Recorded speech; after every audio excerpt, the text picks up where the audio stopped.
Hi అండి. రెగ్యులర్గా నేను తయారు చేసే ఈ బొంబాయి చట్నీ ఈరోజు మన కిచెన్లో చూపించబోతున్నానండి. ఇది దోశల్లోకి, ఇడ్లీలోకి, చపాతీలోకి కూడా చాలా బాగుంటుంది. అయితే దీనికోసం ముందుగా ప్యాన్ పెట్టుకొని ప్యాన్లోని ఒక స్పూను, 1.5 స్పూను ఆయిల్ వేసుకోవాలి.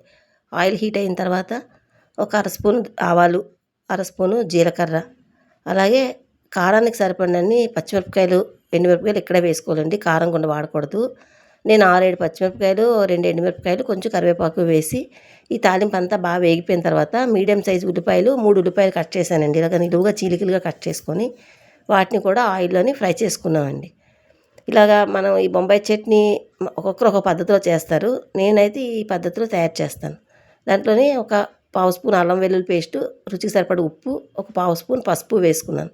దీంట్లో కారం కానీ గరం మసాలా కానీ ఉపయోగించనండి. ఇలాగ చక్కగా ఉల్లిపాయలన్నీ చక్కగా సాఫ్ట్గా గోల్డెన్ బ్రౌన్లోకి వేగిపోతాయి. వేగిపోయిన తర్వాత మనం పెద్దది ఇప్పుడు దేశవాళీ టమాటాలు వచ్చాయి కదా, ఆ టమాటా పండు, పెద్ద పండు ఒకటి వేసుకున్నానండి. ఒకటి వేసుకొని చక్కగా ఈ పోపుతో పాటు టమాటాలు కూడా చక్కగా మగ్గించుకొని మూత పెట్టి దగ్గరగా అయిపోవాలి. టమాటా వాటర్ అంతా తోటి సాఫ్ట్గా కుక్ అయిపోద్ది టమాటా.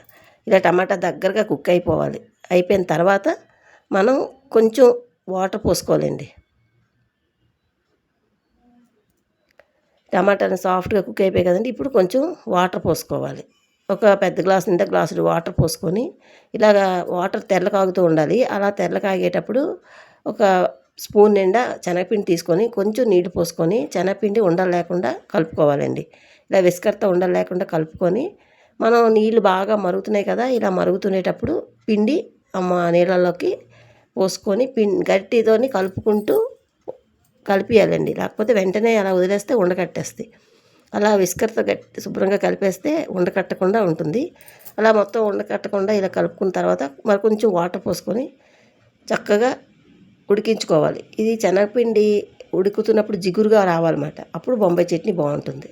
ఇలా ఉడుకుతున్నటప్పుడే కొంచెం ఒక అర స్పూను సాంబార్ పొడి వేసుకోవాలండి. బొంబాయి చట్నీ రుచి చాలా బాగుంటుంది. అలాగే కొంచెం కొత్తిమీర వేసుకొని చక్కగా జిగురుగా ఉడికిందాక ఒక 5-6 నిమిషాలు అలా కుక్ చేసుకోవాలి. శనగపిండిలో పచ్చిదనం పోయి జిగురుగా ఉడకాలి. అలా ఉడికిన తర్వాత స్టవ్ ఆఫ్ చేసుకొని మనం వేడి వేడి అట్టులో కానీ, ఇడ్లీలో కానీ, చపాతీలో కానీ తింటే పైన కొద్దిగా కారపొడి జల్లుకొని తింటే సూపర్గా ఉంటుందండి. నా వీడియో నచ్చితే ఒక లైక్ చేయండి. Thank you for watching.